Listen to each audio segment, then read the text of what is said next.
Let's now revise ESIA, Employee State Insurance Act 1948. Now, this particular act has 8 chapters in total, and this is basically the first legislation on social security for employees, and it provides you 4 benefits, right? This particular act has come into picture to provide the benefits to employees whenever the employee is sick, that is sickness benefit, maternity benefit, employment injury, and others, right? When we actually go on to understand the benefits, we also come to know that okay, even if there is a funeral expense, that also will be provided, right?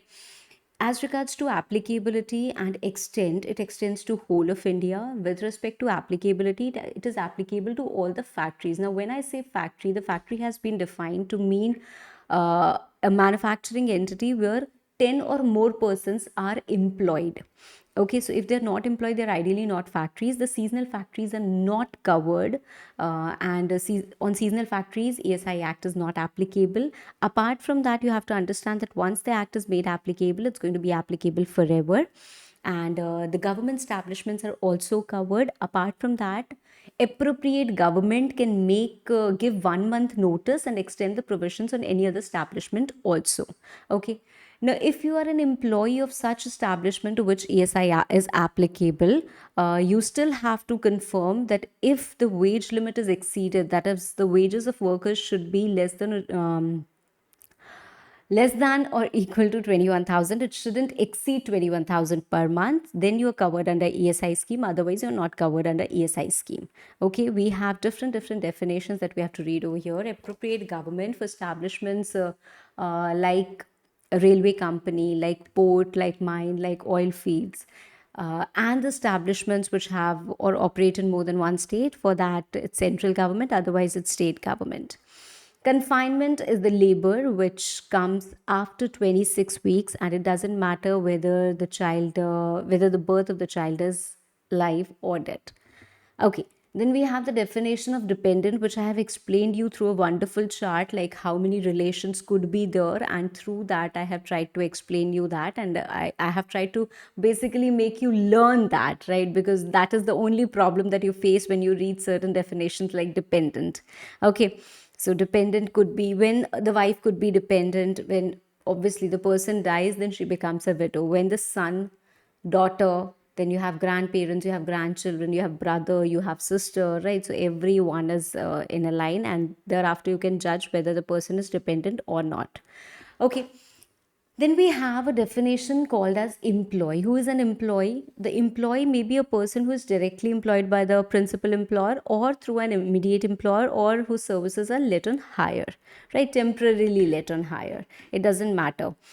It doesn't matter that whether you are employed for the administration of factory, or you are appointed or employed for the process of purchase of raw material, sale, etc. An apprentice is also covered. We have the canteen workers who are also part of employee, who are treated as employee. We have part-time employees, they are also employees. Casual workers are also employees. Anyone who is rendering services outside that establishment is also an employee. Okay, but what is not included is the apprentice covered under Apprentices Act, the member of Navy, military, or Air Force, and the person whose wages exceed the prescribed amount. And there was a case law of ESIC versus Ramanuja, in which it was established that the partner is not an employee. Okay, then we move to the main sections. We still have more definitions to discuss. We have immediate employer, we have the disablements, we have principal employer, we have seasonal factories, right? So I'm not getting into discussing all the definitions over here. We have wages. What do you mean by wages? Wages basically includes LIC premium subsidy, overtime allowance, HRA, then we have incentive bonus, but what it does not include is that bonus or gratuity or any contribution or the traveling allowance. That is all not a part of wages, right? Wages is basically whatever you're getting in cash, right? Whatever is being paid to an employee. Okay, so that is going to be treated as wages, but what is not treated as wages, that also you should remember. Okay, apart from that, there is, right. let's now begin and discuss the main provisions. The first provision that we discuss over here is of ESIC. What is ESIC? It is an organization which is being created and developed by government, right? It is a body corporate. That means it has the capacity to sue. It can be sued. It has perpetual succession. It has common seal, right, etc., etc. Now, what is the constitution? Who is a part of ESIC? Chairman, vice chairman, then we have members representing employers, members representing employees, members representing state government, members representing UT, medical profession. Then there are going to be three members from the parliament. Then there is going to be director general, who is, by virtue of his being in that office, he's also going to be a part of ESIC. So obviously he's the head of ESIC. He's also the part of standing committee. He's also the part of MBC, that is Medical Benefit Council. Okay.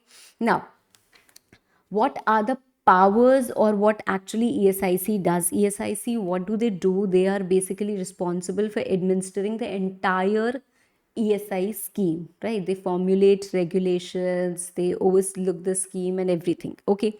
Now, they also have the power to appoint regional boards. Just a second. They also have the power to appoint regional boards and local committees or benefit councils, right? Okay, the term of office of corporation in general is 4 years, and they may be appointed, or they may be re-elected after their term. They may be reappointed after their tenure expires, right? Then we have a standing committee. What is standing committee? Standing committee is a group of the same people, just like we have a board of directors, that is the ESIC, and then we have audit committee in under Companies Act. Likewise, we have a standing committee who's actually doing the ground level work and assist ESIC in the administration. Okay, so who are going to be a part of standing committee? The constitution, if we look at it, a chairman, three members of the corporation who are going to represent state government, then three members who are going to represent the employers, three members who are going to represent the employees, one member who is going to represent the medical profession, and one member is going to be from that parliament of member, right? Member of parliament, one member from that. And the director general, of course, I told you he is going to be there as a part of standing committee. Now, in general, the term of office of standing committee of the members is 2 years. Why am I saying in general? In general, because when I said ESIC also, there is a different term prescribed for the first three categories. However, we are not getting into that detail right now. Powers. What do you think standing committee do? Standing committee, basically you're administering the affairs of the corporation, you're assisting the corporation, and thereafter whatever case comes to you, because there are a lot of policies, there are a lot of matters which need to be dealt with, right? So there are certain matters which are being specified in the regulations that if they come with you, you don't have the power, and the ultimate power will be with the ESIC, right? So what you have to do is you have to submit these cases to ESIC for consideration, and their decision will be final. However, other matters you can deal with, and these matters, if you feel that okay, I need to submit to ESIC and I need to discuss, then at your discretion you can do that. Okay. Then we also have Medical Benefit Council. What is Medical Benefit Council? Now, Medical Benefit Council is a very essential and important part in this particular chapter. Why? Because ultimately the first benefit that's being provided under the Act ESI is medical.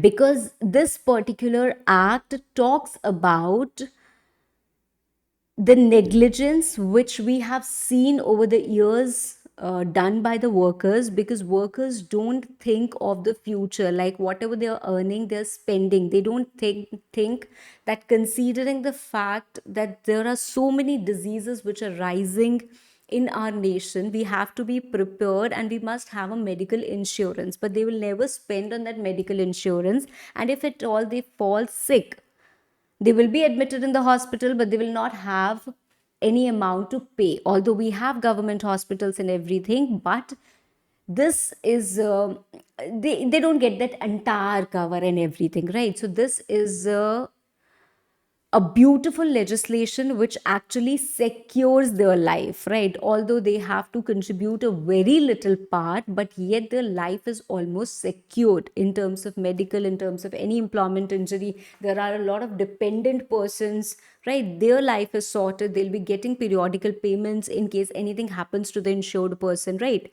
So medical benefit council is very important, who is going to be like, there is Director General of ESI, obviously, Director General Health Services, Deputy Director General, then Medical Commissioner of the corporation, one member representing each state, three members from representing employers, three members representing employees, three members representing medical profession. One is going to be a woman, so that the problems faced by women are also dealt and discussed on the table, right? So that is the constitution of Medical Benefit Council, immensely beneficial and much needed.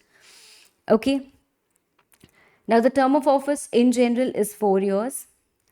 And then we have the duties. They are going to advise corporation regarding administration and certification of benefits.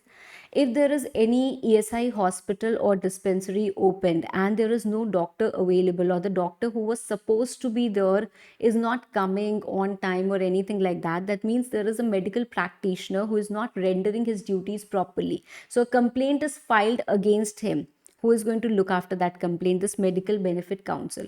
So it is their duty to investigate. It is their duty to provide advice to the corporation and standing committee when they are making policies or they are making any regulations with respect to medical benefits and like, and other duties as are prescribed. Is this clear? Okay. Now, whether you are a corporation, member of corporation, standing committee, or medical benefit council, every such authority or body is going to meet. How often are they going to meet? Meet at such time and such place with such frequency as may be specified in the regulations, right? Okay. Now, the corporation or standing committee, you have been formed, right? But you're not performing your duties as you were supposed to, or you are abusing the power which has been conferred to you. So, government in such a situation will give you an opportunity of being heard. They will hear your call, your take, and thereafter they will supersede if they find that yes, there is a default. Supersede means what? There are these members, they will be removed from the office, and there will be a new constitution, a new committee will be formed, a new standing committee will be formed. All the members of the standing committee have to vacate the office. They are no more the members of standing committee.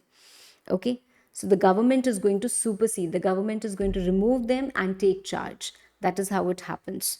Now, whether you want to become a member of ESIC, or you want to become a member of Medical Benefit Council, or you want to become a member of Standing Committee, you cannot become a member if you attract any of the disqualifications which are being stated in section 13. What are the disqualifications? The first one, the person should not be of unsound mind. Okay, the person should not be undischarged insolvent. He should not be convicted with any offense involving moral turpitude. And lastly, if you are a person who has any interest in any contract which is there of any party with the corporation. So corporation and any party has entered into any contract which is a running contract or a subsisting contract. Okay, and the person who is going to be proposed to be a member of ESIC or Medical Benefit Council or Standing Committee, you have an interest in that contract. The interest could be direct, the interest could be indirect. If you have that, then you are biased somehow, you will be biased somehow. You cannot bring that independent perspective and make policies or think about people or take actions in an unbiased manner. You cannot do that, right? So you are disqualified. Okay, once you have become the member of such committee or such Medical Benefit Council or the corporation, you can still resign if you want to. All you have to do is give a notice in writing to central government. Okay, if you fail to attend 3 consecutive meetings, then you will be ceased to be the member. And if you again want to be the member, you want to restore your membership, you can restore the membership according to the rules which have been made. Okay, then comes the part of registration. Registration ideally has to be done by the employer also, but we don't have to read it. When we talk about registration of employees, what is it? It is a one time exercise. So it has to be done once in the lifetime of an employee. You give your details. What details? Your basic details, your family details, your family photo. You give it to the employer, and employer actually gets you registered under on ESI portal, right? Once you have registered yourself, you have been given an insurance number which is unique and going to be used throughout your life, right? So basically, what are we doing through registration? The person is obtaining that information and recording that information about his employment, that okay, where are you employed, what is the benefit, what are the wages, etc., etc. So all those is being recorded. It's for the purpose of identification. Then we come to the fund, employee state insurance fund. So ESI fund is being held with ESIC and is being administered also by ESIC. But this is a fund, that is, it is a pool of money. Where do it get money from and where can it spend it? Right? That means the sources of fund and the utilization of fund. Ma'am, ESI fund, whatever contribution is being made by the employer and the employee, that goes to ESI fund only, of course, ma'am. Then because they are doing a social cause and because government is involved, government could also give a lot of donations, other individuals could give donations, some body corporate could give donation, government could give any grants, right? There could be some gifts received. So all that is going to be the sources. And when I talk about utilization, see, the first thing is medical treatment, right? Medical treatment, that is, if anyone is sick, he has to go to that ESI hospital or the dispensary. There will be a cost of treatment. That means you're setting up ESI hospitals and dispensaries. So the setting up of hospitals and dispensary, that will also involve a cost. When you have built a huge hospital over here, then the maintenance of hospital, that will also involve a cost, right? How will we meet these expenses? These expenses will be met by none other than ESI fund only, right? You have seen that we have ESIC, this is one corporation, then we have standing committee, then we have MBC. They're all doing some work. The members are doing the work. The employees, there are n number of employees under these statutory bodies. The employees are doing their work. So employees have to be paid salaries, they have to be paid allowances, the members have to be paid the fees, right? From where it's going to be paid? From this fund only. Okay, so benefit of medical treatment, fees to the members, salaries to the officers, then office setup cost, establishment and maintenance of hospitals, payment of contribution towards medical treatment. See, if the hospital is not available in your area, you have to refer it to some other hospital and you have to remit the fees. Cost of audit, setting up of ESI courts. Then if there is any suit which has been instituted, then you have to bring up that suit, you need money. To defend the suit, you need money, right? If the suit, if the court announces for any settlement, then you have to pay under that for that you need money. Then we come to contribution. Now, contribution by employer is 3.25% of wages and by employee is 0.75% of wages. It has to be paid not within 21 days, but within 15 days, right? Within 15 days of the last day of the calendar month. This has been changed long back, but the institute has not changed. That is why I've written it like this only, but you keep in mind both the time limits, right? Okay. The mode of payment, how can it be paid, right? It can be paid through SBI net banking, or maybe you can create a challan and then go to the nearest branch of SBI and pay it in cash, check, demand draft, etc.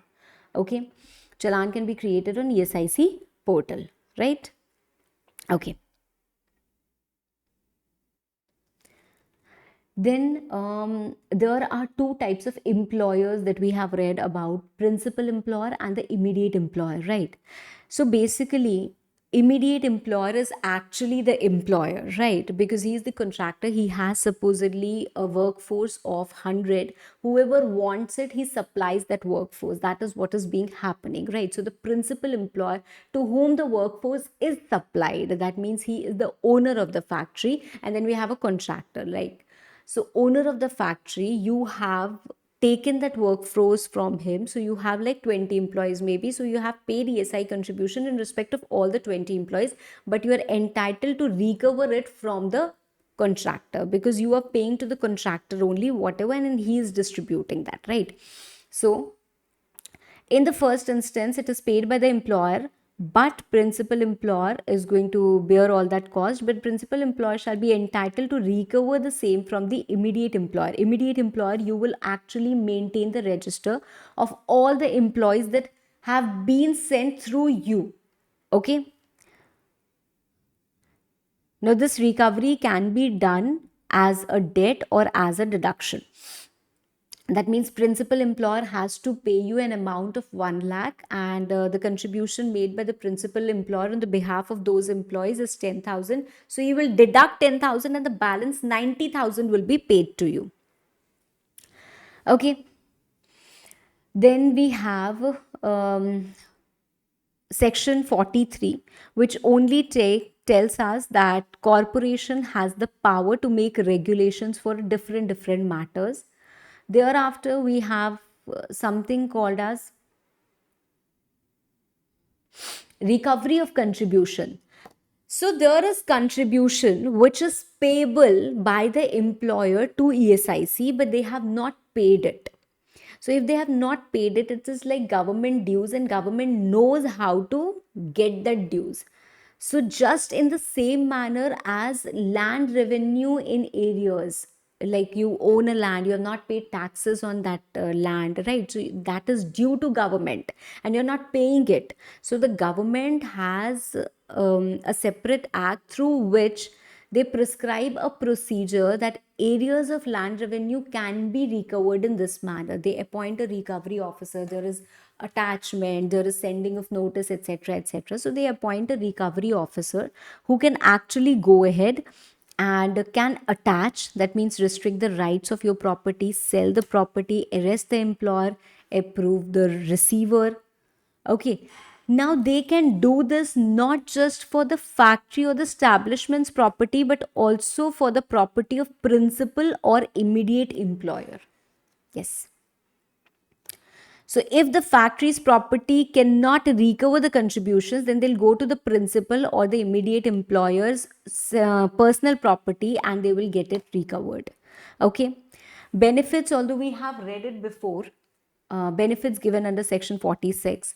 So if somebody is sick, there will be periodical payments. If somebody is sick and needs medical treatment, there will be medical treatment. If somebody is in maternity leave, periodical payments during confinement also, and or miscarriage. If somebody gets disabled, then periodical payments. If somebody dies, then the dependents are going to be paid periodical payments, right? If somebody dies, then the funeral expenses benefit is going to be paid to whoever conducts your funeral. Okay. Once you get the compensation or the benefit under this act, you will not be entitled to the compensation under Workmen Compensation Act. Okay. Supposedly, because you're not allowed to combine the benefits, right? You cannot combine two benefits like sickness benefit and maternity benefit. If you're receiving both, that is not allowed. You cannot be combining sickness benefit and disablement benefit, or maternity benefit and disablement benefit. So a lot of times it happens that some benefit has been improperly received. That means you were not entitled to receive that benefit, but because you have received it, you are liable to return it to the corporation. If you do not return it, it will again be recovered in the same manner as if it was the areas of land revenue. Okay, fine. Now there are some other sections, and then there is adjudication and penal provisions. I'm not revising over here because the penalties you can revise on your own. You need to only quickly go through, okay, for this punishment we have this penalty. Okay, first of all, we'll look at the adjudication. We know that state government has the power to constitute ESI court. Now these ESI court are going to decide a lot of disputes which are being raised. Disputes like what? If I am a person, whether I am an employee or not, like canteen workers, whether they're an employee or not, it is going to be decided not by just normal court but by ESI court. Okay, Fine. Then the rate of wages, maybe I'm being paid this much amount of wages for today, then the next day. What is my average daily wage, right? How many days? So that is also, if there is a dispute, if there is a dispute on contribution, that what is going to be the rate of contribution? Who is the principal employer? Nobody is deducting. Who is responsible for my ESI, right? How do I have the right to this particular benefit or not? I have already received this benefit, but this benefit I've received for the previous contribution period. So if there is any dispute, any such thing, that is going to be decided by ESI code.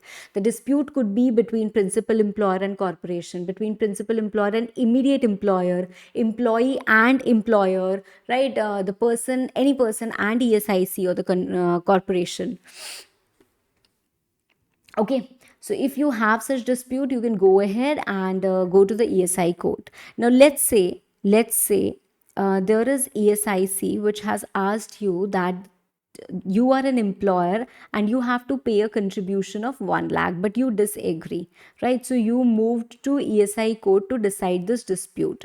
Now, ESI court will not entertain your application unless you deposit 50% of this 1 lakh.